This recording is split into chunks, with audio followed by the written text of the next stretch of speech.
Hello, हाय, नमस्कार. मी अर्चना. स्वागत आहे तुमचं अर्चनाच क्रेझी वर्ल्डमध्ये. आज आपण बनवणार आहोत पालकची भाजी.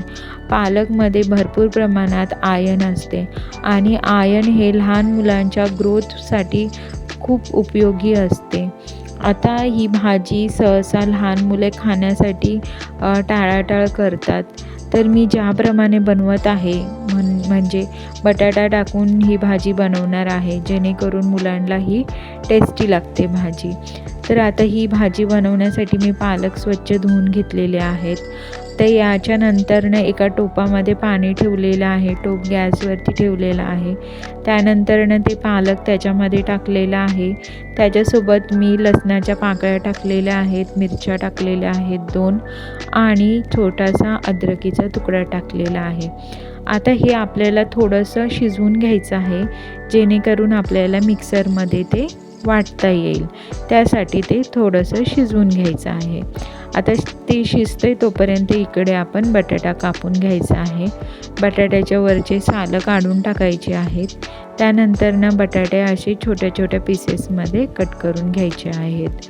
कारण की छोटे छोटे पीसेसमध्ये कट केले तर प्रत्येक घासाला असा बटाटा येतो आणि बटाट्याची टेस्ट थोडी चांगली लागते. त्यामुळे भाजीसुद्धा आपल्याला छान लागते, कारण की पालकच्या भाजीचा वेगळीच टेस्ट असते. त्यामुळे सहसा मुलं खाण्यासाठी हे कंटाळा करतात. पण बटाटे हे लहान मुलांच्या आवडीचे असते, त्यामुळे आवर्जून हे बटाटे टाकायचे. लहान मुलं खूप आवडीने खातात ही भाजी. आता हे मी स्वच्छ धुवून घेतले बटाटे आणि एका कढईमध्ये तेल टाकले आणि त्याच्यामध्ये आपल्याला मीडियम गॅसवरती मीठ टाकून हे बटाटे शॅलो फ्राय करून घ्यायचे आहेत. आता हे फ्राय होत आहेत तोपर्यंत आपण एका साईडला ती भाजी वाटून घेऊया. ती भाजी आपण थोडीशी थंड होण्यासाठी ठेवलेली. बऱ्यापैकी थंड झाली आहे भाजी. आता ती मिक्सरमध्ये बारीक करून घेऊया. आता हे बटाटे ना आपल्याला जरासे लालसरच भाजायचे आहेत, म्हणजे ते शिजले पाहिजेत. आणि जसे आपण पनीर भाजतो ना तशाप्रमाणे हे बटाटेसुद्धा आपल्याला भाजून घ्यायचे आहेत.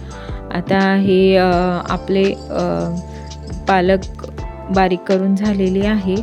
आता इकडे बटाटेसुद्धा आपले बऱ्यापैकी फ्राय झालेले आहेत. आता ते काढून घ्यायचे आहेत. आता त्याच कढईमध्ये मी थोडेसे जिरे टाकलेले आहे, 2 मिरच्या घेतलेल्या आहेत. कारण की पहिल्यासुद्धा मिरच्या घेतलेल्या आहेत, तर मग त्याप्रमाणे तुम्ही बघा तुम्हाला किती लागतात ते. तिखट मुलं जास्त खात नाही, त्यासाठी थोडेसेच मिरच्या यूज करा. त्यानंतर फोडणीसाठी मी हिंग टाकलेली आहे, लसूण टाकलेलं आहे सोबत. त्यांना थोडंसं परतून घेतलं आहे. त्यानंतर वाटलेली भाजी टाकलेली आहे आपली त्याच्यामध्ये. आता त्याच्यामध्ये थोडंसं पाणी ॲड केलेलं आहे. आता इथे आपल्याला चांगलं ते मिक्स करून घ्यायचं आहे व्यवस्थित. आता ही भाजी कशी थोडीशी घट्ट हवी आहे आपल्याला, त्याच्यासाठी हे मी बेसन पीठ घेतलेलं आहे. बेसन पीठ डायरेक्ट टाकायचं नाही आहे आपल्याला, थोडंसं पाणी टाकायचं आणि त्याच्यामध्ये कालवून मग ते भाजीमध्ये ॲड करायचं आहे. डायरेक्ट टाकलं तर ते गुठळ्या होतात त्याच्या आणि ते वेगळंच भाजीच्या असं पिठल्यासारखी होते. मग ते कधी पण पाण्यामध्ये मिक्स करूनच टाकायचं. वरनं थोडंसं मीठ टाकलं मी आणि नंतर ना एक झाकण ठेवलं आणि 2-3 मिनटं जरा शिजवून दिली भाजी. आता त्यानंतरनं मी याच्यामध्ये आपण फ्राय केलेले बटाटे टाकलेले आहेत. आता ते मस्तपैकी एकजीव करून घेतलेले आहेत. आता बऱ्यापैकी आपली भाजी तशी रेडी झालेली आहे. ही भाजी तुम्ही चपातीसोबत, पराठ्यासोबत खाऊ शकता. अशी भाजी बनवून बघा, भातासोबतसुद्धा खूप छान लागते आणि अशी भाजी लहान मुलंसुद्धा खूप आवडीने खातात.